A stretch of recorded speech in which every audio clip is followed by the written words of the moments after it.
Hello दोस्तों, आज हम पढ़ेंगे बोडमास का रूल। क्या पढ़ेंगे? बोडमास का रूल। यानी अगर बेसिक मैथमेटिक्स आपको समझना है, गुणा भाग जोड़ घटाव कैसे किया जाता है, सिंपलीफिकेशन में सबसे ज्यादा इसका यूज होता है। सिंपलीफिकेशन इन सरलीकरण।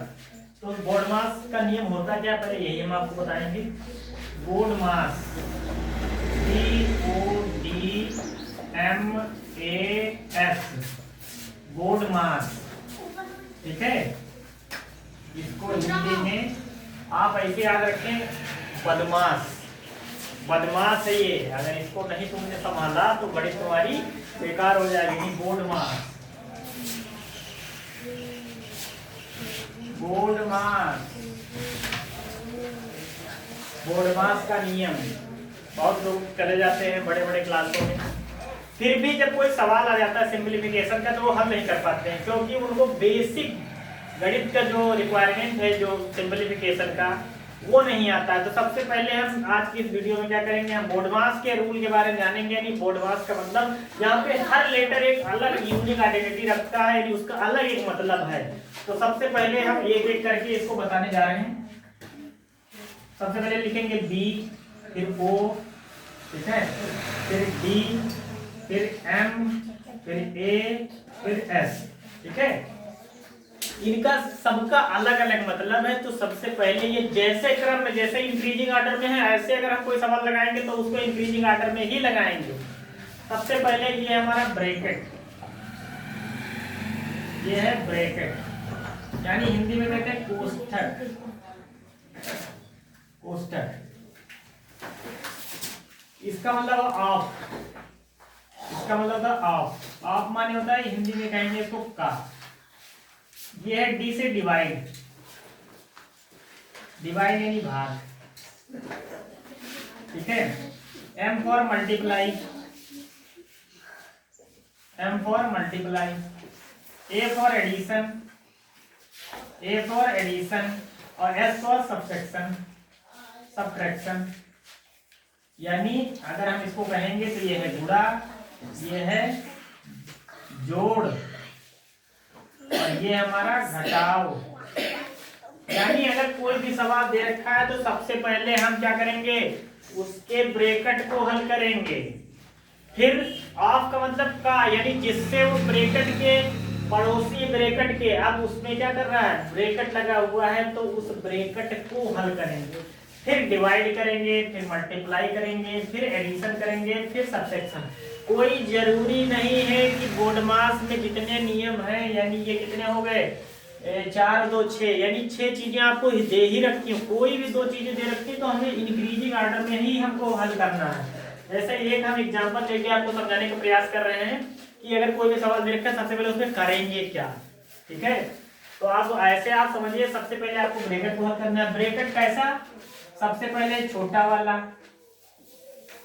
फिर मझला वाला, फिर बड़ा वाला, यानी इन सारे ब्रैकेट को हल करना है। कैसे, इसमें भी इंक्रीजिंग, सबसे पहले छोटा वाला, फिर उससे कोष्ठक यानी ये मिडल वाला, मझला, और फिर उसके बाद बड़ा वाला।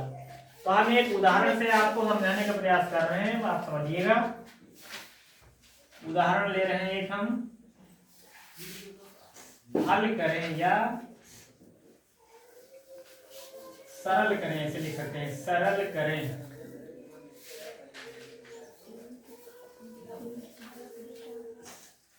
सरल, सरल करें।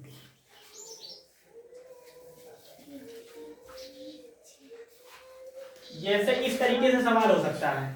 ठीक है, देखना, इस प्रकार से सवाल हो सकता है। तो आपको अब इसमें पता ही नहीं है कि हमें करना क्या है। बहुत लोग क्या करेंगे, सबसे पहले इसको माइनस करेंगे, यानी 6 में से 2 माइनस कर दिया, 4 आ गया, फिर मल्टीप्लाई करेंगे ना। सबसे पहले इसमें बोडमास के अनुसार करेंगे, यानी इसमें कोई ब्रैकेट नहीं तो ब्रैकेट वाली बात छोड़ दो, आप नहीं है तो आप भी छोड़ दो। अब हम डिवाइड, और ये इन चारों चीज इसमें दिख रहे हैं, डिवाइड दिख रहा है, मल्टीप्लाई और एडिशन और सब्ट्रैक्शन दोनों दिख रहा है। तो सबसे पहले हम क्या करेंगे, डिवाइड वाले को हल करेंगे, और यहाँ पे सॉल्यूशन हल। सबसे पहले ये सवाल जैसे दे रखा है उसे हमने नोट कर लिया, जो भी जैसा है उसको पहले हमने नोट कर लिया। अब हल करेंगे हम इसको डिवाइड वाले इतने को, यानी अगर 40 को 2 से डिवाइड करेंगे तो ये आ जाएगा हमारा बेटा 20। कितना आएगा, 20। और मल्टीप्लाई का साइन ऐसे रखेंगे, -2 ऐसे रखेंगे, प्लस का 5 ऐसे रखेंगे। अब हमारा क्या हो गया, डिवाइड वाला बेटा हो गया काम। अब हमें क्या करना है, मल्टीप्लाई यानी अब गुणा वाला करना है। तो गुणा करो, 20 छक्का 120, गुणा भी हो गया, माइनस का 2 और प्लस का 5। अब हम क्या करेंगे, एडिशन, पहले हम जोड़ेंगे, ठीक है, पहले हम जोड़ेंगे। अब इनको जोड़ दिया तो 120 और 120 और 5 कितना हो गया, 125 और माइनस का 2। अब हम क्या करेंगे, पहले हमने डिवाइड किया, अब गुणा किया, फिर एडिशन किया, फिर अब घटाव करेंगे। 125 से 2 जाएगा तो 123 बचेगा। तो यही इसका फाइनल आंसर होगा। यानी अगर सिंपलीफाई करने के लिए आएगा तो आपको क्या करना है, ये आंसर निकाल के लाना है। यानी कोई भी एक सवाल दे रखा होगा, उसमें मल्टीप्लाई का साइन होगा, यानी गुणा का साइन और माइनस का, जोड़ का, घटाव का, सभी चीजों का होगा। इसमें ब्रैकेट नहीं है, बहुत सारे में ब्रैकेट भी दे रखा होगा, ठीक है। तो उसको सबसे पहले ब्रैकेट कॉल करेंगे, फिर का, यानी जो ब्रैकेट के बगल में का है, कोई भी बड़ा वाला है, फिर उससे छोटा वाला, सबसे पहले छोटे वाले का हल करेंगे, फिर मझला वाला, फिर बड़ा वाला। और ऑफ माने का, यानी किसी का अगर ऑफ दे रखा है, का दे रखा है, तो उसको मल्टीप्लाई करेंगे। डिवाइड यानी भाग करेंगे। उसके बाद यहाँ सबसे पहले देख क्या दे रखा था, भाग दे रखा था, मल्टीप्लाई दे रखा है, एडिशन दे रखा है, सब्ट्रैक्शन दे रखा है। सबसे पहले हमने भाग किया, यानी 20, 40 को 2 से भाग किया, कितना आया 20। फिर हम मल्टीप्लाई का साइन ऐसे लगाए, 6 ऐसे रह गया, ये माइनस का 2 और ये प्लस का 5 ऐसे रहा।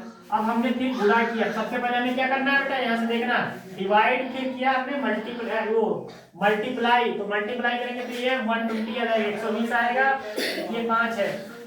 उसके बाद एडिशन दे रखा है, तो एडिशन 120 में 5 जोड़ेंगे तो 125 हो जाएगा। 125 से फिर हम क्या सबसेक्शन आखिरी में करना है, तो हम क्या करेंगे, उसमें से 2 माइनस का देंगे, 123।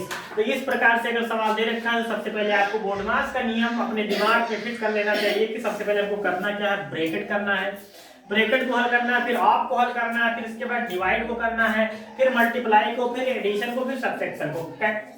किसी सवाल में आपको क्या करना है, आप जब ये दोनों हल करके डिवाइड और मल्टीप्लाई, तो आप चाहे पहले जोड़ लें या पहले घटा लें, आंसर सेम ही आएगा। यानी इन दोनों को हम अलग भी कर सकते हैं, पहले सबट्रैक्शन कर लें फिर एडिशन, या पहले एडिशन ही करें फिर सबट्रैक्शन, तो इसमें कोई आंसर डिफरेंस नहीं आएगा। बस आपको डिवाइड और मल्टीप्लाई में इंक्रीजिंग से रखना चाहिए।